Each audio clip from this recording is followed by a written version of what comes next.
67% of India doesn't want to buy a house. We are going after those people. Sure. And saying, hey, did you realize you actually lose money by not owning a home? So, I mean, you quickly brushed past your. So, obviously, I would love to. Firstly, I would name this title of the podcast. I've already thought, even before it started, when we spoke about it, and you only gave it to me.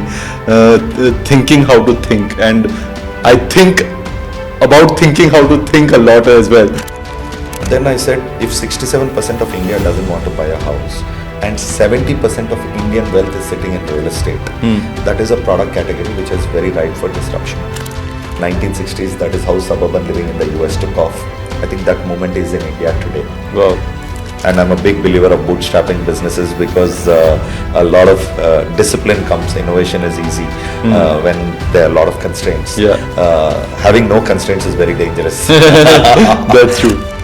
Which is, anytime I have a problem, immediately what I do is I think, what is the worst case that can happen with this?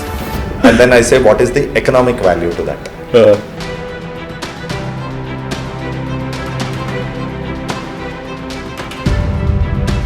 So Ritesh, firstly, thanks a lot for taking out time. And what we would do is that, firstly, I would like to just introduce to our audience in terms of what is Ridhira Group and O2 Spa all about, and then maybe we can delve deeper in terms of your journey, etc., etc. Fantastic. Yeah. So my name is Ritesh Mastipuram. I'm the founder of Ridhira Group. Previously we used to be called O2 Spas, and now we have expanded the vision, and currently we are in the business of building wellness communities, both physical and offline. As part of the journey, we built India's largest wellness company with operations across 31 cities, and with our spa network, and leveraging all of that, we're building these communities where we intend to create and curate experiences for people where they can own a home seamlessly through a digital experience and use it across anywhere in the world. That's the sort of a model where 67% of India doesn't want to buy a house. We are going after those people. Sure. And saying, hey, did you realize you actually lose money by not owning a home? 7-8% is your home loan interest rate. Assets typically with land underneath appreciate at 12 to 15%. If you're able to get certain yield on top of it, that's a 20% return. So it's a clean 12% arbitrage that you actually lose by not owning a home. So we are going after that market. Oh, I'm your audience then, because I'm of a strong believer that owning a home can also be loss making. 67% of India believes that. Okay. Unfortunately, for some part it is a reality, but for a large part it is not. And government actually subvents your interest rate. So you actually lose a lot of money by not owning a home. Sure. So we are going after that market. Home buying typically is associated with a lot of pain, and a lot of hassle in managing homes. So we said this is an opportunity. Can you sort of productize home buying? Okay. And if you can, and I'm a big believer, if you can create, I mean, when I built the spa as a category, it absolutely didn't exist in the country. We were the first guys. While I was doing semiconductor design in the US, got tired of doing that and came back. Everybody said, US, you had such great life coming and trying to do massages. People couldn't comprehend the canvas that we were going after. Sure. There was a fairly large canvas, and now we believe that this is a category which is going to disrupt the whole space. Wellness itself is a very large category, and I think slowly people are realizing that 90 is the new normal. Previously our mindset used to be our parents used to retire by 60, average age used to be 60, 65. People would pass away. Now suddenly at the age of 60 they realize that I'm only at the middle of my career.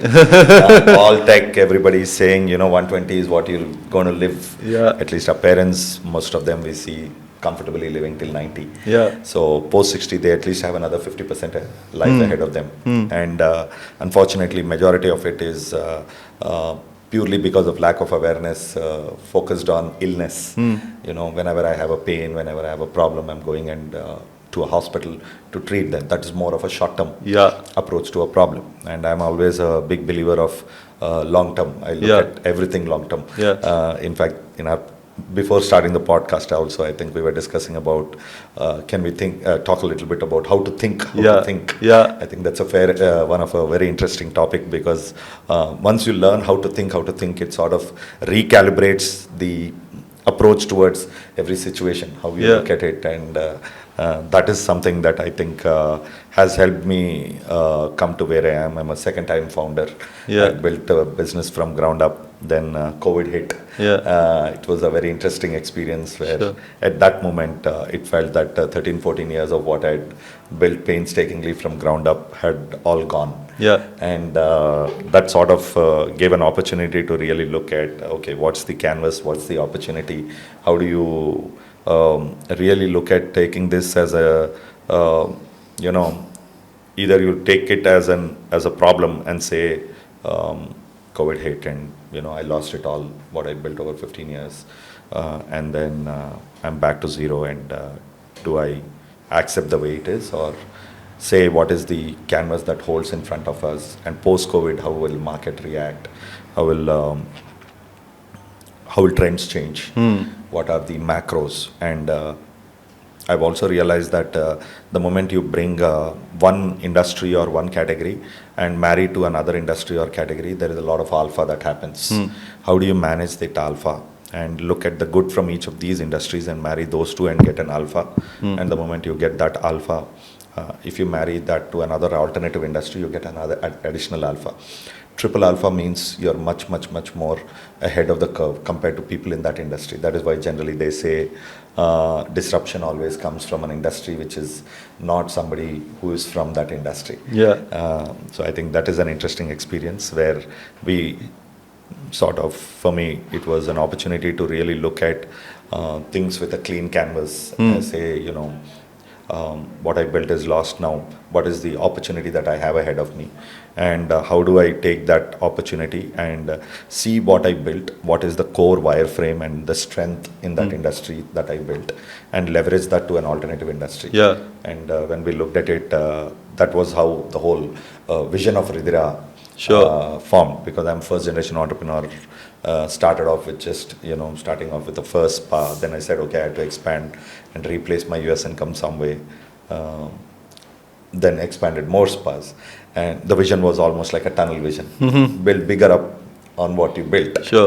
And I guess that's what happens when you're running constantly. I think COVID sort of gave an opportunity to completely reset, close your eyes for an extended period of time and think with a unbiased view of what is the asset that you've built, core within, and within the consumer mind space. What do you own, and how do you marry that to the future opportunity? So would love to. So you spoke about thinking holistically, and I personally feel that it's very difficult to do that. So for example, I've not lived the life which Ritesh has lived.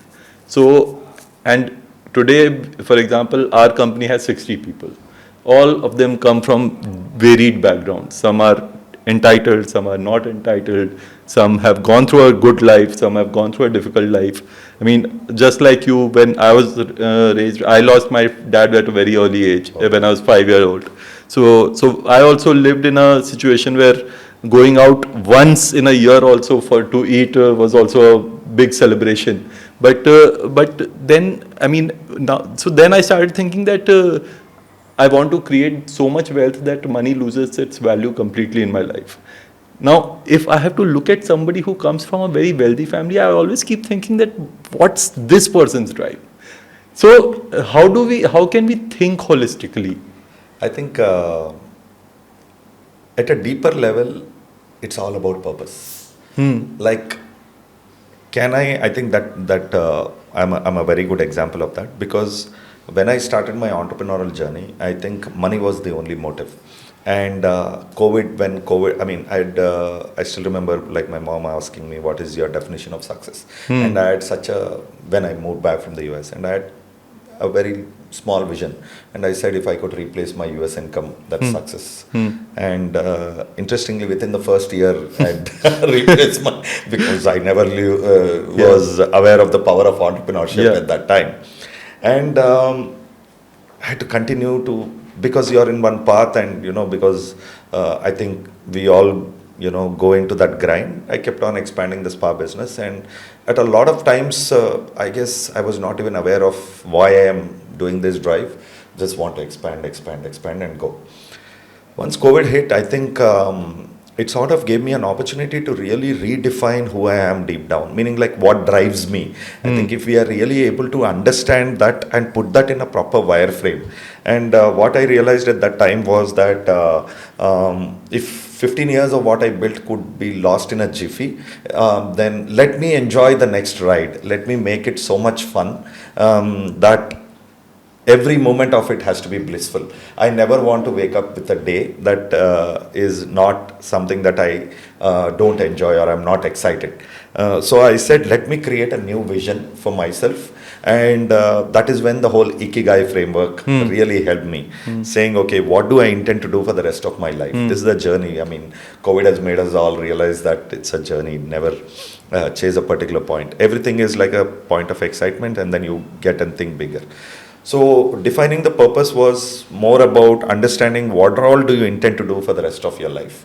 And for me it was, and at that moment, the 0.001% of time that I had invested in buying some lands in the suburbs, because I was passionate about buying lands, gave me a big lifesaver. And at that time I realized that if 40% of dollar could be printed in less than a year, that means finite assets like land and crypto are going to have disproportionate value. Crypto is something that a lot of people don't understand, so land is definitely a very big savior in the long haul. So I said land is something that I enjoy doing. So I'm going to do anything and everything which has got some association to land, because it's finite, and I would love to do it for the rest of my life. Then I said, so I made a list. One is land. Then I said, next is technology. I love tech, and I intend to, I can be in live, breathe tech. So tech will be an enabler for my business. Third is, what is my sunk cost? Built a competency and capability to build a pan-India predictable hospitality and wellness business. And these are the biggest waves of the future. Wellness is something where, thanks to COVID, a lot more people have started looking inward. When I say wellness, I guess it is complete holistic, emotional wellness, mental wellness, physical wellness, preventive wellness. All of these are available in disparate zones. Next is branding and tech. All of these, and I love travel. So I said I'm going to create a business model which is going to be absolutely unique. And I always believed in doing something which nobody is doing. I mean, for a lot of people it might sound that is a difficult or a risky path, but I actually think it is the most easiest path, because there is no competition. As long as you choose when I started spa business, there was absolutely nobody in that category, and we could literally walk into any operator and build. And I felt category building initially takes time, but when your vision is long enough and you're choosing a path which is uncharted, and most importantly you are passionate about it and you intend to do it for the rest of your life, I think that is the much more easier path. And so I said, when I mapped all of these, I said, I love land, I love tech, I love wellness, I love hospitality, I love travel, I love scale, I love building things at scale. And when I map all of these, and when I look at what is the customer willing to pay for this, among all of these things that I love to do for the rest of my life, I have to curate a product which is what a customer would want to pay. Then there is a massive, strong value proposition. Then I said, if 67% of India doesn't want to buy a house, and 70% of Indian wealth is sitting in real estate, that is a product category which is very ripe for disruption. 45,000 developers in India for a market size of close to $200 GMV. And China is at $1.2 trillion today with 1,000 registered developers. Wow. That means 44,000 out of 43,000 plus, out of 44,000 plus are going to go out of business in the next 10 years.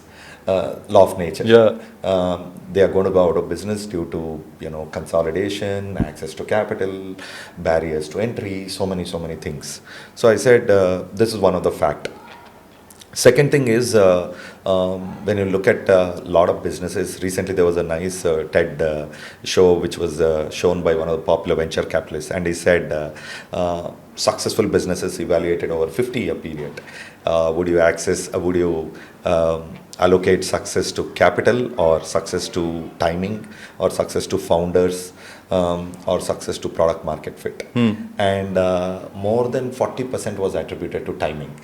Oh, yeah. So if you start something in the right time, and rising tide takes all ships was a known fact, then I said, okay, timing is a very important parameter. I am starting a category. I don't know what that is. It has to fit all of these. It has to be something which has got high value to a consumer. And it has to be something where the customer friction is virtually zero.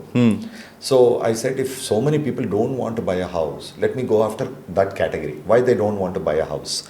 They don't want to buy a house because it's too painful, it is too cumbersome, and it has got too many bells and whistles attached to it. And people are very agile. They want to move from place to place. And home is an attachment. So we said, let me build a category, or let me build a product which is absolutely easy to transact with, which is agnostic to my location, irrespective of where I am. And the future is services. So if I build a product which has services layer on top of it, two things happen. One is the consumer is more than willing to pay for a service today than what he was 10 years ago, if he is able to get convenience. And if he gets convenience where the service is coming from a predictable operator, I'm willing to pay a much higher premium. So these are two facts. So I said, when I'm building a category like this, and wellness is a very big thing, there's a category called wellness real estate, which is a $200 billion category in the US. Absolutely non-existent in India. And even wellness real estate, when I'm a pure first principles guy, I love to think purely on basics. Wellness real estate, for a lot of developers, because developers try to do too many things. As a developer, I'm into hotels, I'm into residential, commercial, etc. For them, wellness real estate is like one category where they just want to greenwash and give it to a customer. That is how the typical wellness real estate has been. So very few people actually understand what is wellness real estate. So I said, let's look at how do we redefine this whole category globally, and what should it look like. That is one opportunity. Then we said, anytime two industries are blending, like when a hospitality industry blends with a real estate industry, you get a massive alpha. That means when a resort gets established in a particular location, the land around it typically goes up by 3 to 4 times. The reason is there is a predictable, continuous flow of traffic that is coming in. So that's one alpha. So I said, whenever I'm creating a category, and I love to build scale. So if I have to build scale, I should have no constraints. Then only I can build scale. For any developer across the country, one of the biggest constraints they work on is land. So I said, if I'm in a suburban area and I'm building a business model on suburban, then land is a commodity.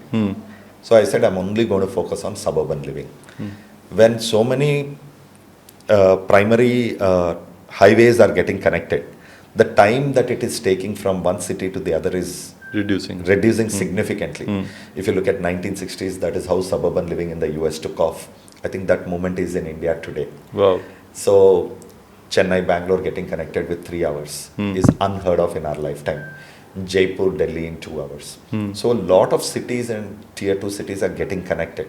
And because there's so much of money that is coming into the country, there's a lot of infra push. Whenever infra push happens, there's a lot of travel that people do. So we said, we'll focus on suburban living. When I focus on suburban living, I can build scale without any problem, because suburbs land is a commodity. The person who's bringing value on top of it.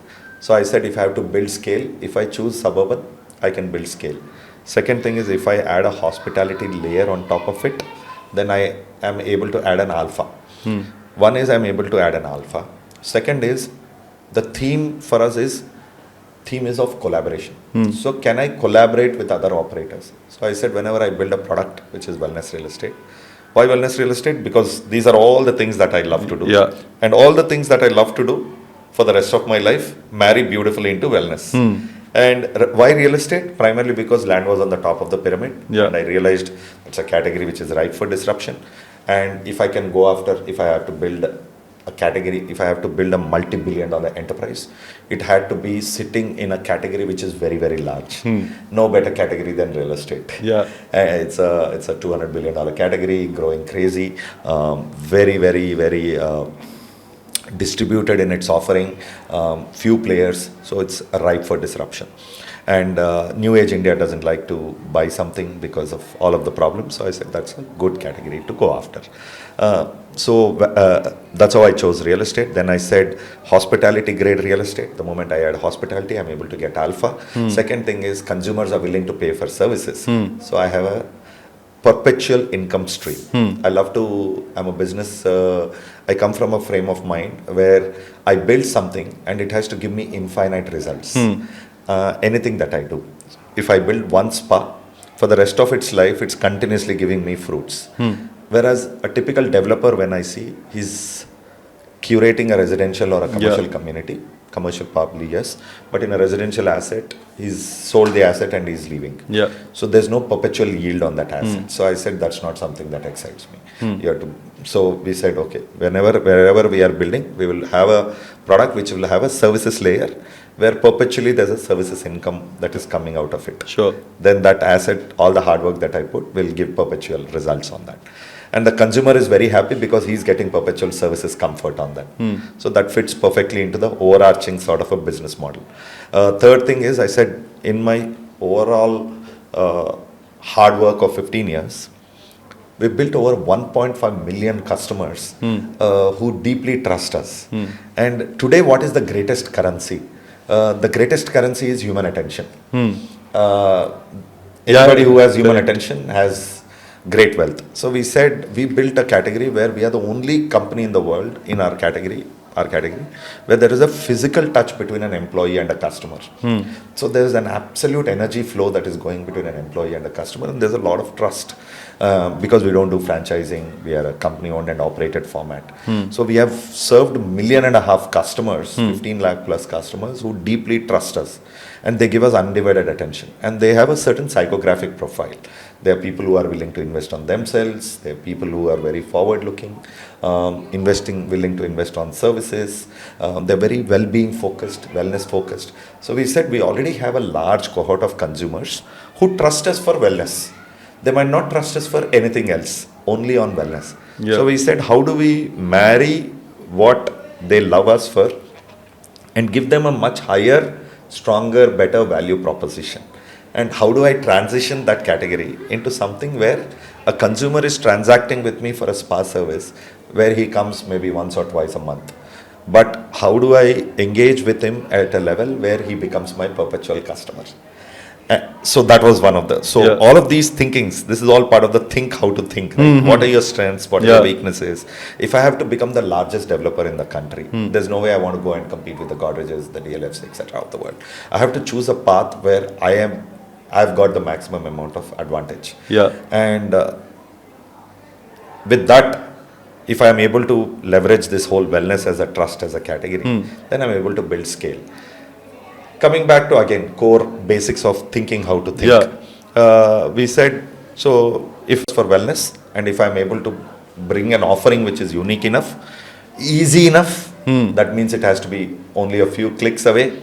Strong value proposition because today if you see the whole world, everybody knows I have to take care of myself, I have to, as we age, today majority of the problems are happening because people are not really looking at wellness as a holistic offering. We all are humans, we have all our weaknesses. So we said, can we create an offering where there is genuine long-term nudge that a customer gets? So if there was a position or if there was a place where instead of going to a hospital where I have a problem, I go to a hospital, he serves me and then I come back. That means it's a transaction. It's not a transformation. Correct. Versus, can I build a product here where he comes to our wellness center, wellness real estate or wellness offering, where quarterly once I do a head-to-toe check and I'm able to have, which has got a wellness center. So the model that we are building just in a jiffy is each wellness real estate or a Ridhira core offering is we have a concept called Ridhira Zen, where we have a boutique resort, we have a wellness center, and then we have villas. The villas can be sold fully, where people can buy a villa and put it on the rental pool with the resort operator and make money, or they can buy it in fraction. Okay. So if they buy a villa in fraction, typically which would be 4 weeks in a year, there is such a very strong value proposition that where I could own a villa which is as good as like a resort unit for 4 weeks in a year. You own it, Okay. so it's not like a membership like Sure. how timeshare.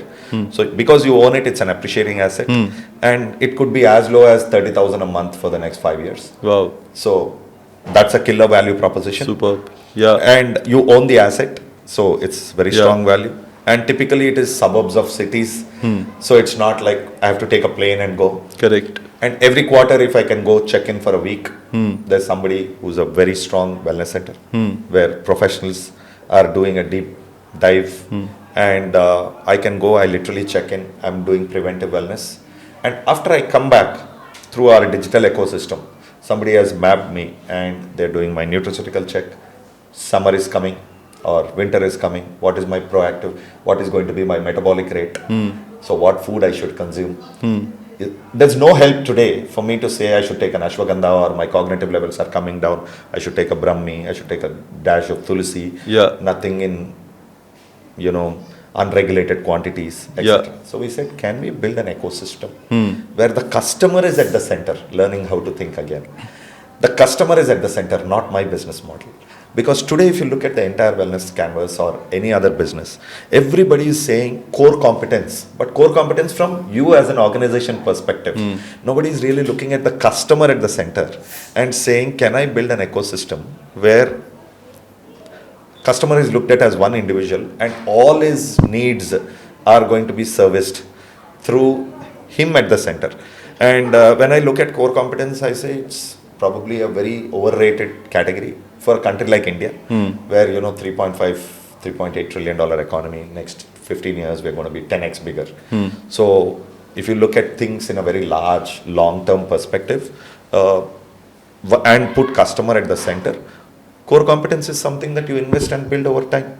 It is something which is not very difficult because it's a true level playing field today. But important thing is to put the customer at the center and understand what all are his requirements, and truly making his life easier and adding multiple layers on top of his offering. So we said wellness real estate for us is a category where I put him at the center. It's the same individual who has wellness needs, who has investment needs, who needs help with his emotional wellness, who needs help with somebody telling him these are your supplements, nutrients, vitamin requirements.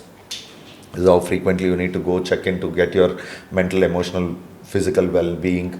So can we blend all of these and create a product which is highly scalable, which is easy to transact with, and it's an offering which is very palatable from a pricing standpoint, because that makes a big alpha.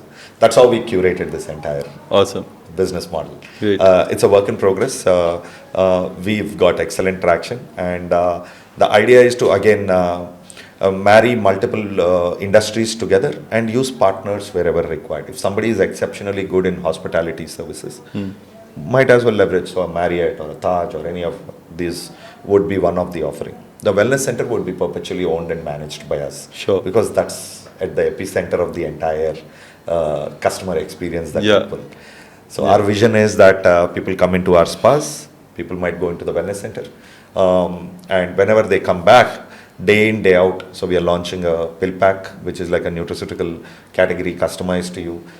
We have personalized hair care coming, personalized skin care coming. So complete holistic well-being. So owning real estate. So no other operator would want to think so holistically. Yeah. I'm a developer. I just want to sell homes and get out. Correct. So we feel that's how we built a very, very strong competitive moat in each of this category, because consumer wants convenience. Yeah. If I can transact, and he enjoys, because there's so much of cognitive load that it takes for us to engage at a trust level with so many different brands or so many different people. That's why we only have very few friends, because we don't want to, it's too it's too much of a cognitive load to go and build too many relationships Correct. and nurture. So we go back to the baseline, which is something that we trust and feel comfortable with. So we feel that if we are really able to curate a category where the consumer is at the center and match all of his well-being and wellness needs, and also add an investment layer on top of it, and give him an offering which is very palatable, we have multiple alphas. What is the biggest challenge which you anticipate while building this business? Very good question. I think couple of them. One is, are you very short-term focused or are you long-term focused? When I say that, everything depends on that core decision. Because if you are very clear that you are building this business for the long haul, then the capital that you'll raise has to be patient capital. So that's why I've never gone to venture capitalists. Because it doesn't align with my long-term vision. I haven't raised capital for this business. I'm bootstrapping because until I find product market fit, there is no other financial instrument that might understand what we are trying to build. So that's one big problem, biggest problem. So I'm bootstrapping, wanting to do product market fit, and that's what I did with the spa business. And I'm a big believer of bootstrapping businesses because a lot of discipline comes. Innovation is easy when there are a lot of constraints. Having no constraints is very dangerous. That's true. There's a lot of indiscipline that creeps into the system, and I think.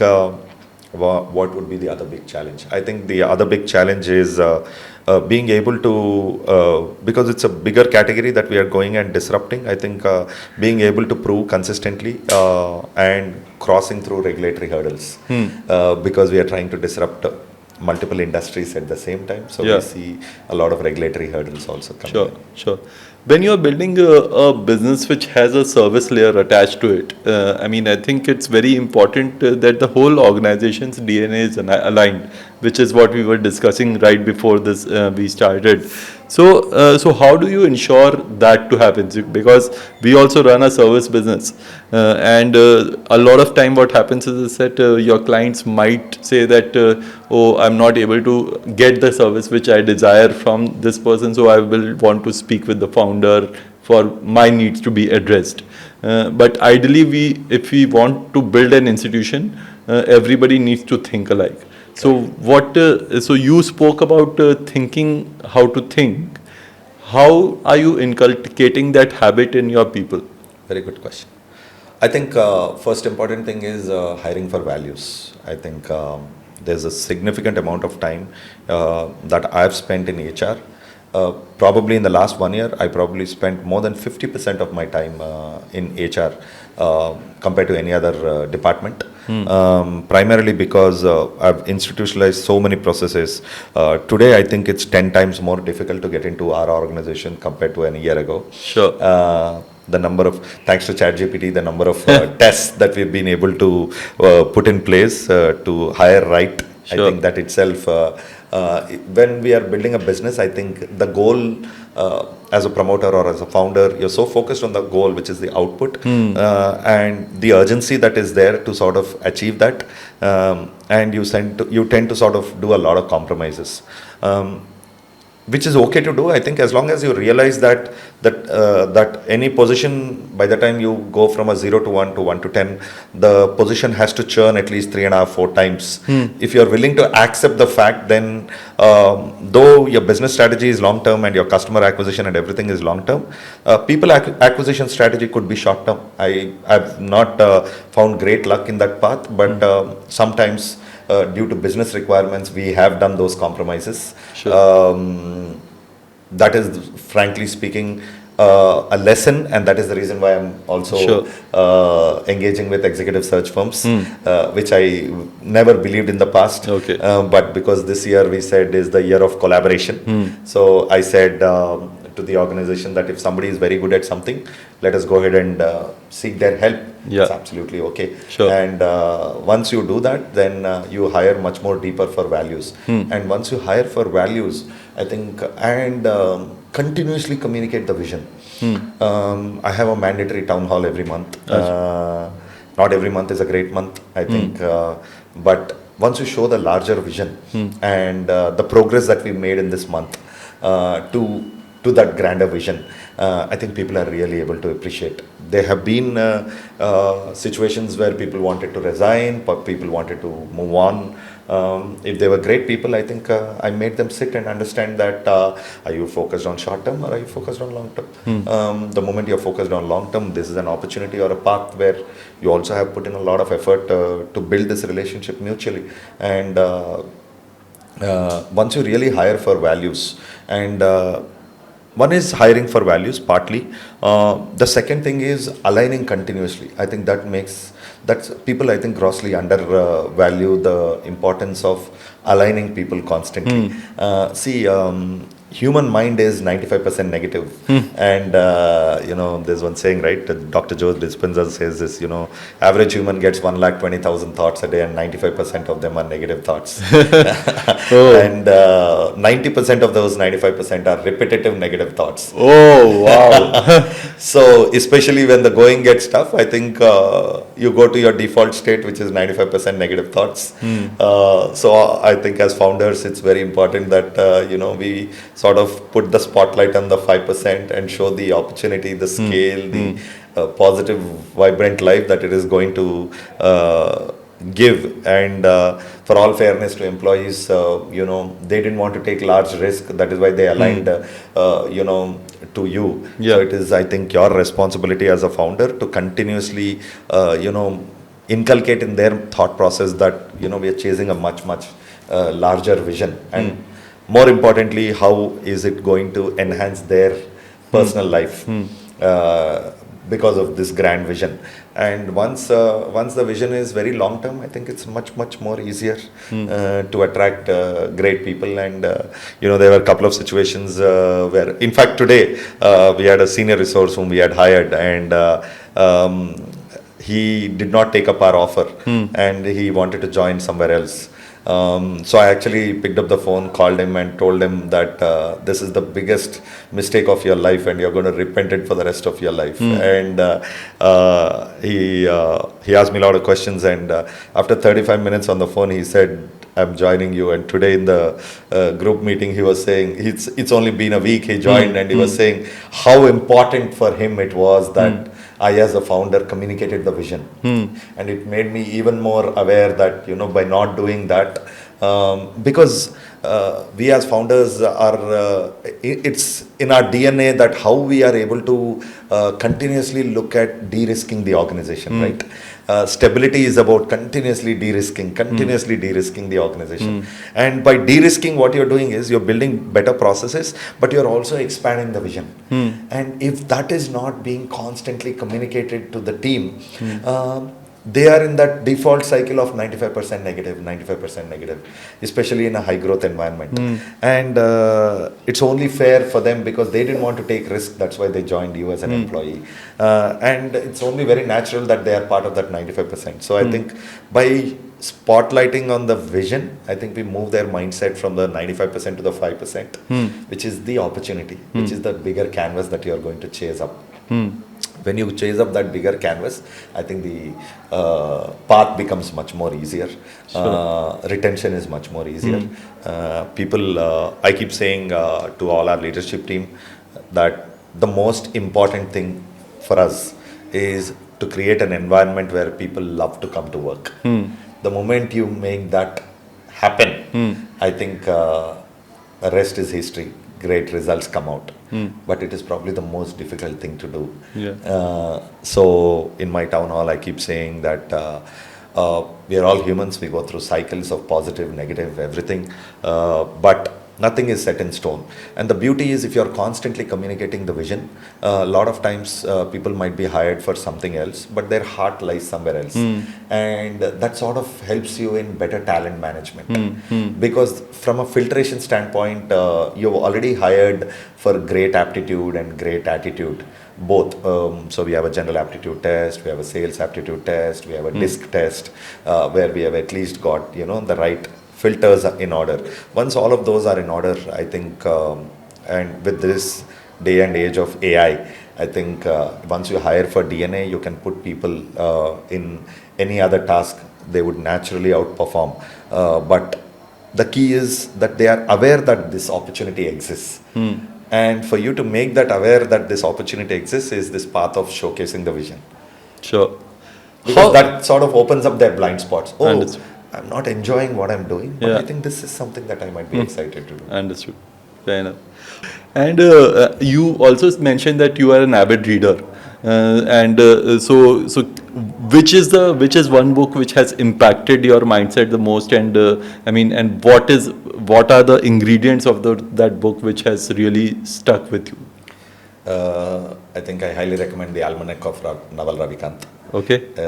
He is incredible.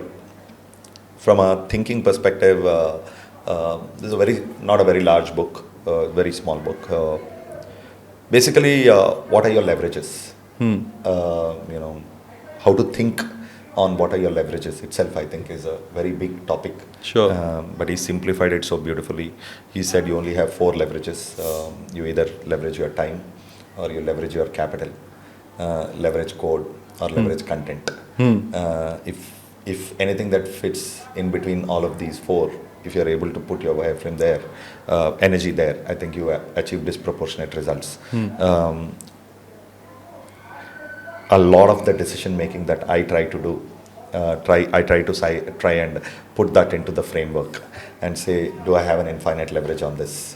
If I don't, I should not be doing. Like, for example, the business model that we built, right? Yeah. Ridhira Zen. Yeah. Ridhira Zen is a business model where I create a canvas once and I can replicate it anywhere in the world. So that's like an infinite leverage. The format, the framework, the process, which is I build a business once, is it giving me infinite leverage? Infinite leverage, meaning I get better at it and everybody who's doing the same job. And that's why I feel that if you're able to build anything which can give repeated rewards, not like 0 to 1, and then come back and then restart from 0 to 1 again. Okay, great. Like a franchise business. Sure. What's your take on happiness as a subject? Happiness as a subject, I think, is something where people look at it in isolation. That, oh, I want to be happy at this moment, or I think it is about imbibing that as a philosophy. Like, majority of my friends, whoever knows me, they think that I'm a very happy person, primarily because from a mental model standpoint, I'm just trying to look at every situation and crack up. Any way that I can look at and make the environment happy and positive, yes. So I think it is about how, I think core DNA wise, how do you look at it as a way of life? Life is too short, right? COVID has taught us so much. So how do you take every situation and make it very light and use that as a philosophy in your entire day-to-day journey also. So in my office, like, we have a very light environment. We crack up on each other, morning to sunrise to sunset, we are together. So make it as happier as it can get. What will still give you sleepless nights? Quite frankly, I'm very blessed that the moment I shut my eyes, nothing gives me sleepless nights. Oh, super. But I'm never ever bothered because I built a mental framework, which is anytime I have a problem, immediately what I do is I think, what is the worst case that can happen with this? And then I say, what is the economic value to that? Was it there? Chalo, park it away. Because it's already delegated to somebody. Yeah. And that, because building a services business, company owned and operated across the country, is not easy, as we know. That's why you have very, very, very, very few branded services businesses across the country, because it's so difficult to build, and it's built with so many problems day in, day out. So I think that is one. But coming back to your question, what is it that I think I'm constantly worried about failure. I'm constantly worried about failure. So because of, I guess, where I come from or whatever, and that is one thing I think they say, right? Henry Ford said a very popular statement: only the paranoid survive. So I'm very worried about failure. So I'm constantly looking at how do I de-risk, how do I de-risk, how do I de-risk. So who's your role model? I mean, who would you look up to and why? As an individual? Yeah. I don't have one specifically, but at every phase, at every role, I think Mukesh Ambani is very inspiring in the sense that he's built a great business, but he's built a great business with great family together. I think that really inspires me. Sure. That how do you build something so massive, and how do you think of scale at such an unfathomable level, and continuously be grounded in being able to, at least within his family, within his ecosystem, be together. And he's also a very religious person. I think that inspires me. But overall, I think I love to have a journey where you're constantly creating impact to people around, and also inspire them with your deeds. So I probably went through every podcast of Elon. I love his first principles thinking, and I mean, he really inspires me. So a lot of I think people from different businesses. I'm a big reader, so I've read categories, philosophy. Naval, I follow him very closely. I probably read all his tweets several times. Just crystallizes, keeps things simple. Entrepreneurs, all kind. I think I also like this guy from Thailand, a gentleman called Bill Heineke. Okay. He runs a large multi-faceted conglomerate called Miner International. Okay. Built something when he was a miner, that's why it's called Miner. Oh, wow. A multi-billion-dollar cross-country enterprise. Superb. From scratch. Very inspiring guy. I followed all his podcasts, all his speeches. I think in every category today, thanks to tech, we are able to pick tidbits. I also follow Sadhguru very closely because he simplifies a lot of things in our mind. And I think as an entrepreneur, if we don't have a lot of spiritual awareness to problem solving, I think it's very difficult from within, right? To continuously inspire yourself. But what is that one element which stitches, which might be common across these people? Letting go. Letting go. Okay. Yes. Don't be too attached. Sure. And also philosophically, mindset of abundance. I think that is something I really managed to cultivate over time, which is the more you give, the more you get. So be giving and think. People are very unreasonable. Don't judge. Previously, I used to get very angry, very annoyed. Somebody is asking, they're getting X, they want 3X, they want to get it. No, appreciate the fact that they think they are so capable of doing that, asking for that. And then go into their mind and say, okay, how can I, and then put yourself back and say, how can I make him feel that he can actually deliver that and get me value out of it, rather than thinking. So all I have to do is expand my vision and give him a larger canvas where he can make 3X or 5X and still I can hold him. So these are simple tweaks that sort of, only it's about thinking, how do you realign, recalibrate the thought process, then everything becomes a possibility. So the stitching down, I think, is this whole, think in abundance. Okay, great. Any parting thoughts which you have, which which you would like to end the podcast with? I think I would love to suggest to, try, be open. Don't be too worried about failure. We've failed probably in the last 1 year. We've failed probably 100 times. Doesn't matter. These are all like speed bumps. Every time they come up with a problem, they think that I'll be very worried, anxious, etc. Within a split second, I'm like, back charges. No problem. Let's fix it. So accept failure, no problem. Be focused on the long vision. It's like you're going from A to Z and, everything is just minor alteration. Just a tidbit, every startup pivots more than 9 times to achieve their product market fit. Wow. So don't be too attached to this thing. I think be willing to fail. As I said, be very positive from within. I think that hope, always be positive and be hopeful. I think great things happen. Superb. Thanks a lot, Ritesh. It was lovely catching up with you. Thank you. Thank you.